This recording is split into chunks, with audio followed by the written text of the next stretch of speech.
उत्तर प्रदेश के एक छोटे से गांव में एक गरीब मगर शरीफ खानदान रहता था। घर में कांवरी देवी, उनका बेटा रामू और बहू लक्ष्मी रहते थे। रामू मजदूरी करता था। खेत तो थे मगर इतने छोटे कि सिर्फ 2 वक्त का खाना ही निकल पाता।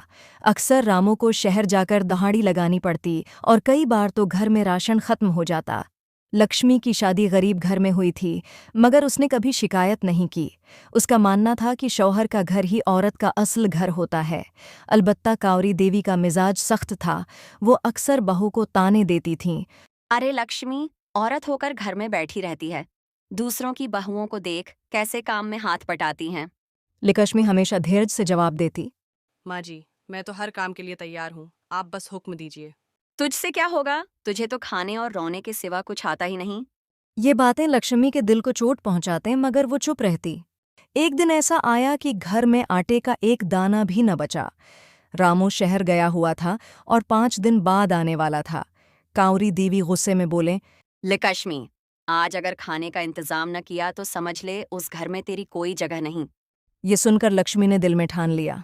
मुझे कुछ ना कुछ करना ही होगा, वरना ये घर बर्बाद हो जाएगा। अगली सुबह वो सिर पर टोकरी रखकर पास के जंगल की तरफ निकल पड़ी। वहां से लकड़ियां काटें और बाजार में बेच आएं। रकम भले ही थोड़ी थी मगर उसकी आंखों में खुशी झलक रही थी। उसने पैसे माँ जी के हाथ पर रख दिए। इतने से पैसों से क्या होगा? ये सब दिखावा है। लक्ष्मी कुछ न बोली।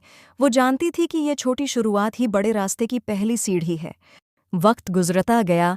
लक्ष्मी रोज जंगल जाती, लकड़ियां काटती और बाजार में बेचती और आहिस्ता आहिस्ता घर का खर्च निकलने लगा। गांव के लोग देखकर हैरान रह गए। कुछ औरतें तारीफ करते देखो कैसी मेहनती बहू है, ऐसी बहू कहाँ मिलती है आजकल।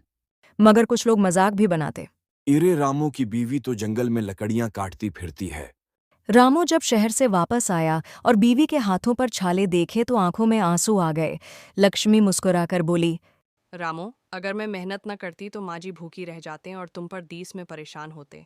रामू का सीना फख्र से चौड़ा हो गया। लेकिन कांवरी देवी अब भी बहू से मुतमईन न थीं। वो अक्सर कहते। लकड़ी बेचने से घर नहीं चलता, ये सब वक्ती है। एक दिन मेले में लकड़ी की ज्यादा मांग हुई। लक्ष्मी ने मेहनत की और अच्छी खासी लकड़ी बेची। इस दिन इतने पैसे मिले कि पूरे हफ्ते का राशन आ गया। रामू खुश हो गया मगर कांवरी देवी फिर से बोले। आज पैसे आए हैं तो कल फिर खाली हो जाएगा। वक्त गुजरा। माँ जी, अगर मेरी मेहनत से आपको शर्म आती है तो ये मेरा नसीब है, मगर मैं जानती हूँ कि मेहनत ही इस घर को जिंदा रखेगी। मेहनत और सब्र से बढ़कर कोई ताकत नहीं। औरत अगर हिम्मत कर ले तो पूरे खानदान का सहारा बन सकती है।